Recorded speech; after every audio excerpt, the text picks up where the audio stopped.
Gotovo je. Završio je 11. Vukovar Film Festival. Poznati su pobjednici i oni drugi.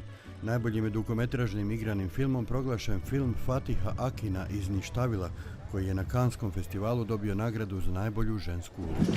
Sie können hier nicht durch, fahren Sie bitte weiter. Mein Mann hat sein Büro gleich da vorne. Melden Sie sich bei den Kollegen, hier ist die Nummer. Naime, glavni lik, Katja, uz puno muke i problema pokušava sudski goniti ubojice njezina supruga i sina. Traženje pravde guraju na rub.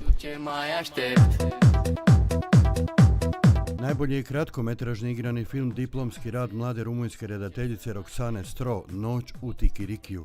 Zanimljivo je da se film kojim je osvojila nagradu na Berlinu, pa evo sada i u Vukovaru, nije svidio mentorima na Akademiji u Bukureštu. One of the reasons was the fact that they didn't know the story. We should talk about the script in class, and I presented a different script. So probably it was a bit of surprise, and that was one of the reasons. Another reason was the music. They didn't really appreciate my musical choices. Probably the second reason, and maybe there were other reasons as well, but never spoken out loud. I don't know. I was quite depressed I remember after the exam, I was really depressed. I believed I don't stand a chance in festivals, I don't stand a chance. Maybe it was just a failure. Okay, I've learned from my mistakes and that's it. And I'm gonna leave the film as it is. Dear Liz, I love you. Je t'aime. Ich liebe dich.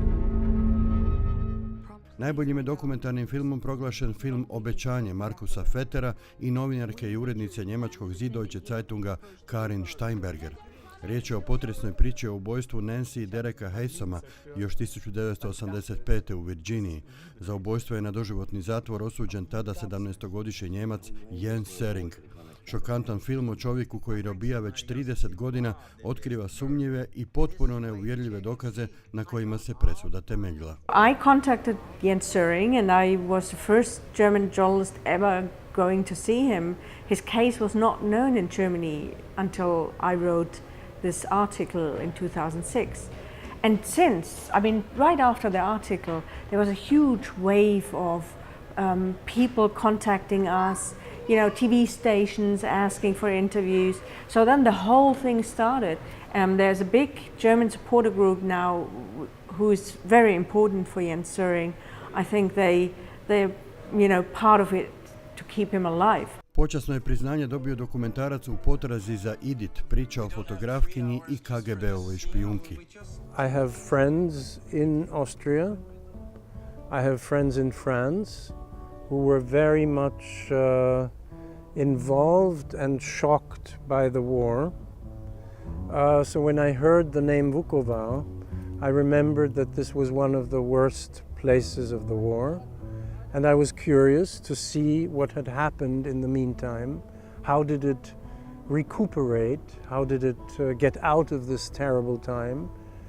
And I thought it was interesting that there was a film festival here, and I want to hear more about how it was and how it is today. And I think it's a great chance to be here. Nagradu Krsto Papić za poseban doprinos hrvatskoj kinematografiji dobio je Pavao Pavličić, a glumac Dragan Despot kući je odnio nagradu za iznimno umjetničko ostvarenje u filmu Mrtve ribe. Već smo javili da je nagrada za životno djelo pripala Antunu Vrdoljaku, a koji nam je pak otkrio mjesto premijere filma o generalu Gotovini. Premijeru ćemo napraviti u Vukovaru. Još nisam ni s kim razgovarao, ali evo sad vi to potvrđujete. Mnoge je na Vukovar Film Festivalu oduševio tragikomičan češki dokumentarac Voli me ako možeš, koji govori o tabu temi seksualne pomoći invalidnim osobama. Takže vlastně předtím, než ten film viděli, tak měli takový zkreslený informace o sexuální asistenci, ale po zhlédnutí toho filmu se jim něco v hlavě přepnulo a začali vlastně vnímat sexualitu postižených, handicapovaných lidí. Jako víc si začali uvědomovat, co to znamená, jak je to důležité o tom mluvit, aby se to odbouralo. Sem postižený lidi chodí, ale je jich míň. A je to přirozená věc, ne? Každý má sex. Máme se rádi, milujeme se, občas se taky líbáme. Čovjek kojeg sanjaju mnogi hrvatski redatelji i producenti koji žele sufinanciranje svojih projekata preko HAVC-a, Danijel Rafaelić, svjestan je važnosti festivala u Vukovaru. Imat priliku da u jednom od politike, nažalost, zaboravljenom dijelu Hrvatske, osim 18.11., na jednom krajnjem istoku, a vi kad kažete krajnji istok, već je to, kod je to neka pustinja, nekom horizontu, vi uopće ne znate šta je, da vi tu gledate najvažnije od te godišnje produkcije kinematografske, svjetske i nešto malo još hrvatske pokupite, dođe čovjeku da on sam živi u Vukovaru. I zato mislim da je jako, jako važno da se to održi zbog stanovništva ovdje. Nakon 6 mjeseci mandata, Rafaelić, koji je u Vukovaru bio cijelo vrijeme trajanja festivala i pogledao gotovo sve filmove, potpuno shvaća kako je težak posao pred njim.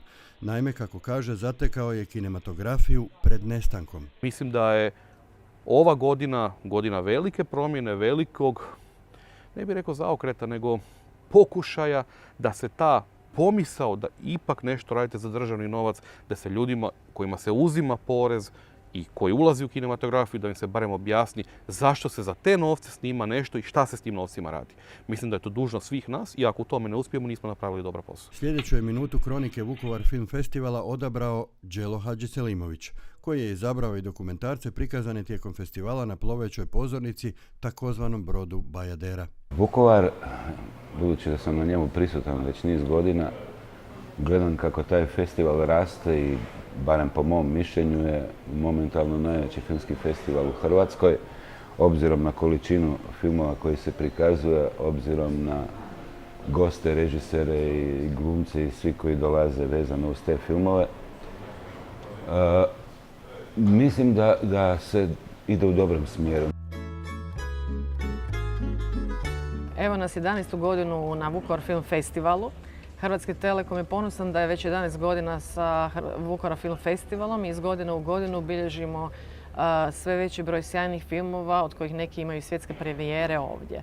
Nadam se da su gledatelji uživali u ovih tjedan dana Vukovar Film Festivala u svim prekrasnim izdanjima kratkometražnih i dugometražnih filmova.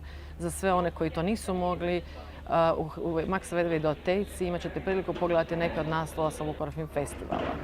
Osim, naravno, filmova u videoteci, ove godine nam je drago da smo imali i HT Corner u kojem su se mogli svi posjetitelji igrati sa PlayStation VR-om, najnovija FIFA igrica i sudjelovati u nagradnim igrama i osvojiti bogate nagrade. Vukovar Film Festival je značajan festival ne samo za grad Vukovar, nego za hrvatsku kinematografiju. Željela bih ovom prilikom još jednom čestitati Igoru Rakoniću i cijeloj sjajnoj ekipi na odlično obavljenom poslu. Nadam se da se vidimo i iduće godine. Vukovar Film Festival, festival podunavskih zemalja, spustio je zastor. Iza ove novinarske floskule stoji 80 filmova, radionice, koncerti i druženja tisuća entuzijasta koji su ih svatko na svoj način pokušavali snimiti i iznijeti pred publiku. Stoji i grad koji nakon prve šetnje ili kavice ulazi pod kožu. Ne bi se trebalo iznenaditi ako upravo o toj ljubavi vidimo film na 12. Vukovar Film Festivalu iduće godine.